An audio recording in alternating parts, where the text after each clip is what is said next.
the assignment and they talked to me about doing it, I said, man, I can't deal with that with just talking about how faith informs him without talking about how faith transforms him.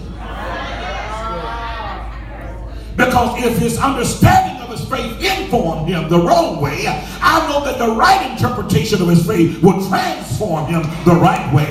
Because I read somewhere in Romans 12 and 2, and be not conformed to this world, but be ye transformed by the renewing of your mind. You will never change behavior or actions until you transform the mind. Good. You act the way that you act because you think the way that you think.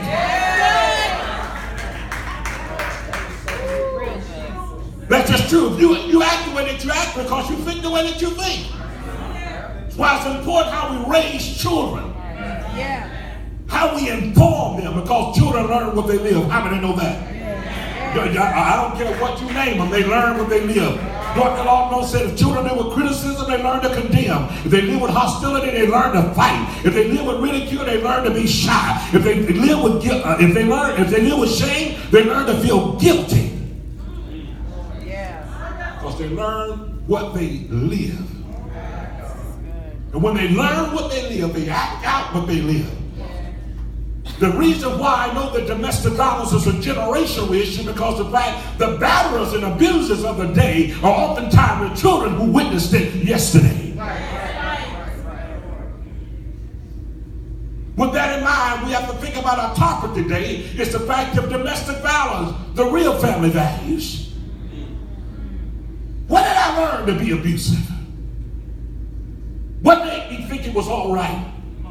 We have an epidemic in our society. The number one killer for African American females between the ages of 15 and 34 was homicide at the hands of her intimate partner or her ex-partner. Black women, 1 in 15 black women will report being raped or having sexual assault. 1 in 15 black women report rape and sexual assault at the rate that men does.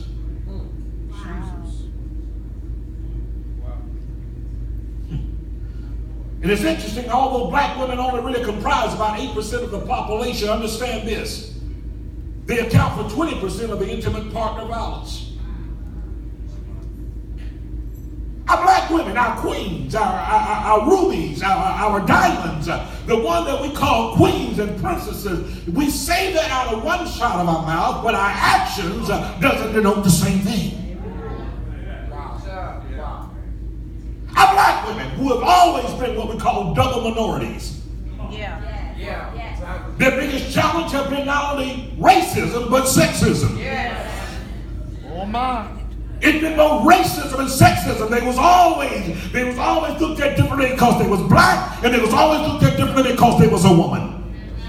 Even in our lives, and when I understand the origin of the domestic violence, the battered women's movement, and when it got off track, it became very strongly feministically informed. And I had a problem in my early years of doing this work because, like I said, some of this stuff I don't agree with. And I noticed they were trying to bring black women aboard, and I quickly recognized that black women had a different experience than white women. Are y'all ready for this? Yes. See, in the late 60s, when white women was burning their bras and talking about liberation and all that, black women doing burning bras. White women wanted to be equal with their men when black women had always been equal with their men. They was in the slave field with their men. They was in the cotton field with their men. They were down in the valley with their men. White women was talking about equality. Black women was talking about what you talking about. But where did the separation happen? The separation happened when it came to sexism, though. Because when we as black men began to treat black women the way that they had oftentimes been treated by white men on the plantation. Come on. Y'all ain't gonna like this. Going deep, sir. Because the value of a woman, or the value of anyone, cannot be totally dependent upon what they look like on the outside. when we continue to promote even music that continuously objectify women. I may want to hold up before you say amen, because some of us, if I was to go to your car now, your DVD player is filled with music that does nothing but objectify women.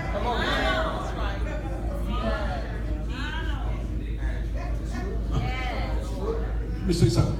The first step to real abuse is the fact that when we start talking about we objectify people, when we make them an object rather than a person. The second step is then we dehumanize them. They're not human. I see you as a piece of meat. Wow. Was it Sir Mix-a-Lot who had the song? I know I spoke to her recently. I was surprised a white girl came and corrected me on this. I thought it was Hammer. I said, yeah, anybody who got a song about I like big butts and I just can't lie. The white girl came up to me afterwards and says, I'm sorry, Reverend, but that wasn't the MC Hammer. Excuse me. I guess it was Sir Mix-a-Lot, I don't know. Sir Mix-a-Lot. That's funny. But I want to bring you back in for a second.